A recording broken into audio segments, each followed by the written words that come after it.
I never thought something as simple as editing old photos could turn into such a battlefield of betrayal and accusations.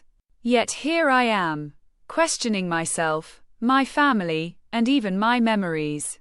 My mother passed away 3 years ago. She was the anchor of our family, kind, radiant, the kind of woman whose presence lingered even after she left a room.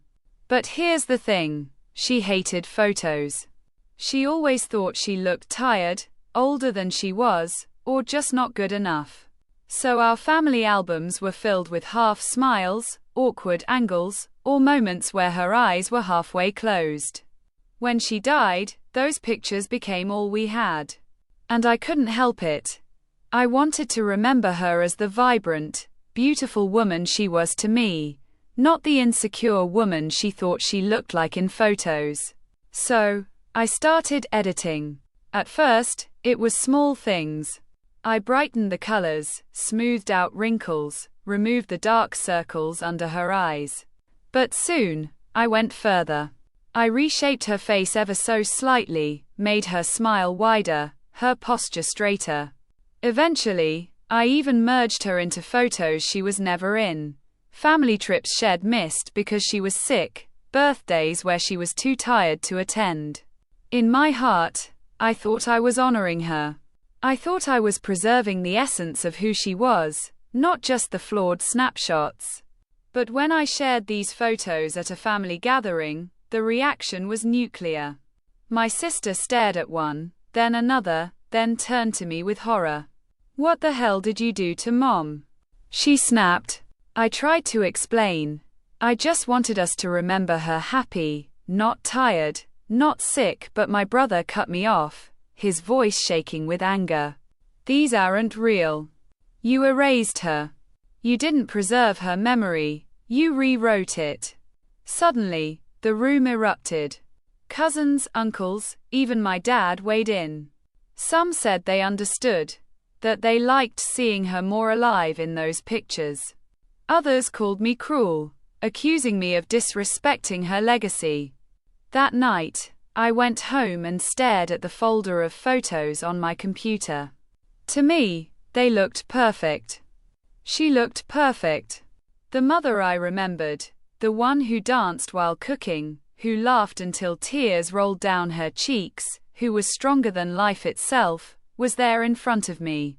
And yet, the guilt started to seep in. Had I betrayed her true self? Had I betrayed my siblings by rewriting history, even if my intentions were good? The worst part is, now the family is divided. Some refuse to look at my photos ever again, calling them fake memories. Others secretly message me asking if I can fix their favorite picture of Mom, just for them. And here I am, stuck between feeling like I honored her and feeling like I desecrated her memory.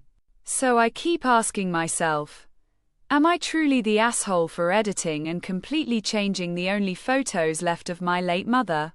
Or am I just trying to preserve the version of her that cancer and time couldn't take away? A week after the argument, my sister showed up at my apartment unannounced. She had a box in her hands, and the moment she stepped inside, I knew what it was: the original family albums. She slammed them down on my coffee table and pulled out photo after photo. Raw, unedited, the ones with Mom's tired eyes, her unbrushed hair, her uneven posture. My sister's hands were shaking as she spoke. "This is our mother," she said. "Not the Barbie doll version you've been parading around. These flaws, this exhaustion, this reality, that's who she was. And she was still beautiful. Do you not see how much you've erased her?" Her words hit me like knives. I tried to argue. I didn't erase her. I preserved her. I fixed what cancer stole. I gave us the chance to remember her the way she deserved to be remembered. But she shot back. "You didn't fix anything. You built a stranger. You replaced our mother with some digital ghost." The fight grew louder until neighbors banged on the wall. By the time she left, she was in tears, saying she would never forgive me for rewriting her grief. That night, I couldn't sleep. I kept scrolling back and forth between the originals and my edits. In mine, she was radiant, polished, alive. In the originals, she was tired, yes, but also real. The woman who had carried us, worked overtime, stayed up late when we were sick. Those wary eyes told the story of her love and sacrifice. And then, the betrayal cut deeper. My brother texted me 2 days later with screenshots. My sister had gone online, posting side-by-side comparisons of my edits versus the originals in a private family group chat that included distant relatives. The comments poured in. Some called me disrespectful, accusing me of dishonoring Mom's truth. Others defended me, saying grief manifests differently and that my way of coping wasn't hurting anyone. But the damage was done. The whole family now knew. At the next family gathering, the air was thick with tension. My aunt whispered to me in the kitchen that she loved the edited photos, that it helped her imagine Mom without the illness. But when my dad overheard, he snapped. "Don't encourage him," he barked. "Your mother never asked to be rewritten. She was human. Flawed. That's what made her ours. If he can't accept that, maybe he never knew her at all." That broke me. My father, the man who'd held Mom's hand through every chemo session, who'd whispered prayers at her bedside, looked at me like I was a stranger. And here's the worst twist of all. The co-worker I slept with during those cancer months, yes, the secret I never told anyone about, had once told me I had a problem with control. That I wanted to fix things I couldn't fix. Now, staring at my mom's photos, I realized maybe she had been right. Maybe these edits weren't about honoring Mom. Maybe they were about me not being able to face the raw, painful truth. That she got sick, she suffered, and she died. The family is fractured now. My sister won't speak to me. My dad barely looks at me.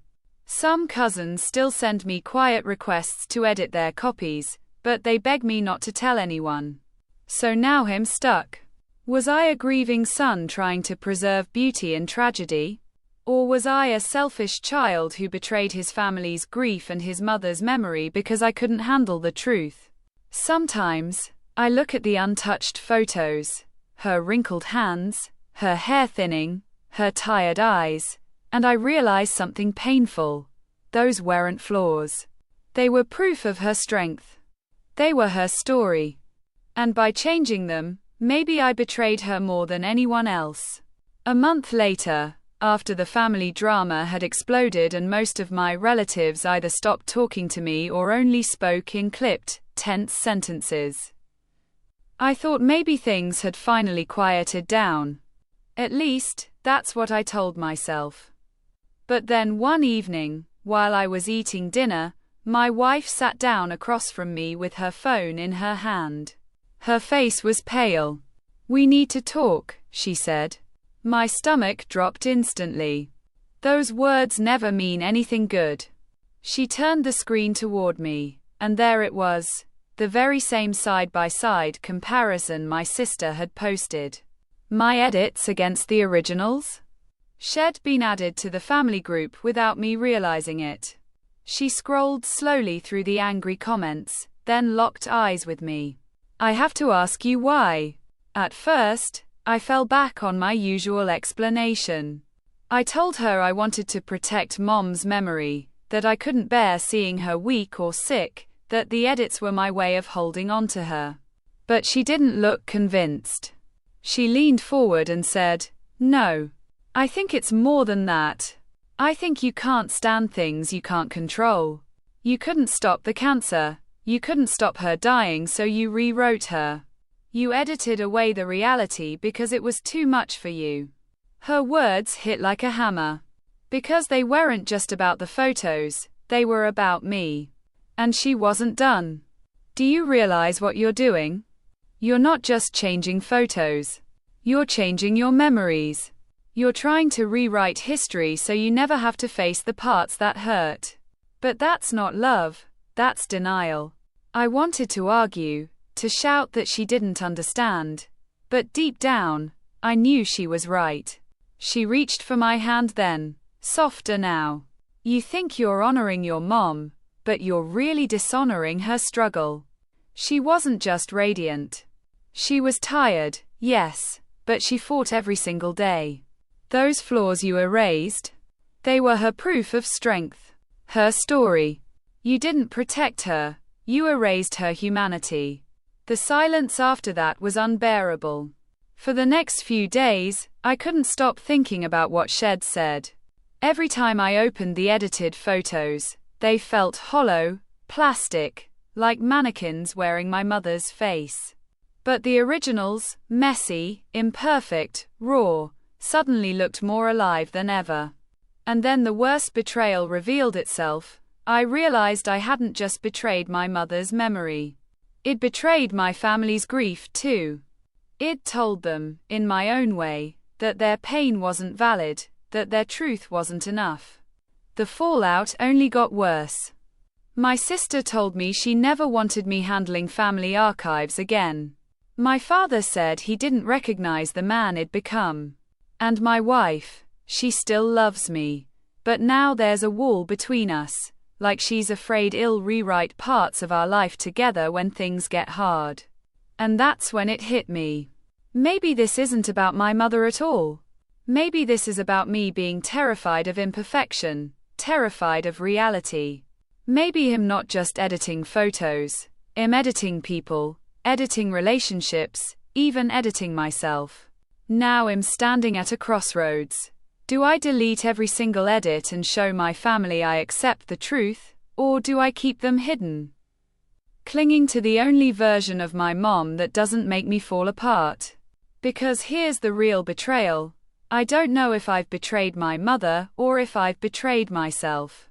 2 weeks passed before I worked up the courage to face my family again.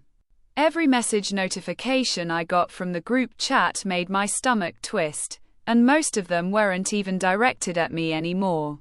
They had gone on sharing photos, memories, even old recipes of mom's, but I was invisible now. And maybe that was the punishment I deserved.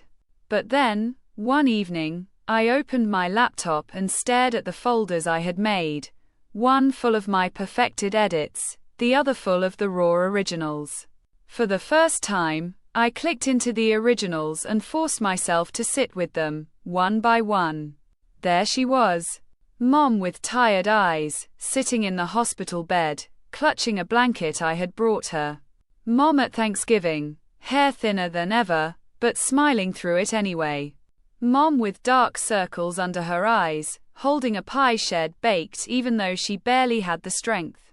And for the first time, I cried, not for the flawless version of her I'd been clinging to, but for her. The woman who kept showing up, even when her body was falling apart. That night, I made a decision. I created a presentation, not of the polished edits, but of the real photos. And instead of touching them up, I wrote captions. Honest, raw captions. Her hair was falling out, but she still laughed louder than anyone else at the table. She baked this pie even though she had slept only 3 hours the night before. She hated this picture, but it shows the strength in her eyes that kept us all from breaking. It was the hardest thing I had ever done. But when I was finished, I felt something loosen in my chest. The following Sunday, I messaged the family group chat. Can we meet at Dad's house tonight? I have something to show you. The typing bubbles appeared, then disappeared, then appeared again. Finally, my sister replied, fine. That night, walking into Dad's living room, I felt like an intruder. The air was heavy. My sister wouldn't look at me. My father's jaw was set in stone. I plugged my laptop into the TV and started the slideshow. At first, silence. Just the click of the photos changing, one by one. My voice shook as I read the captions aloud. I could barely look at them while I spoke. Halfway through, I noticed my sister's hand covering her mouth.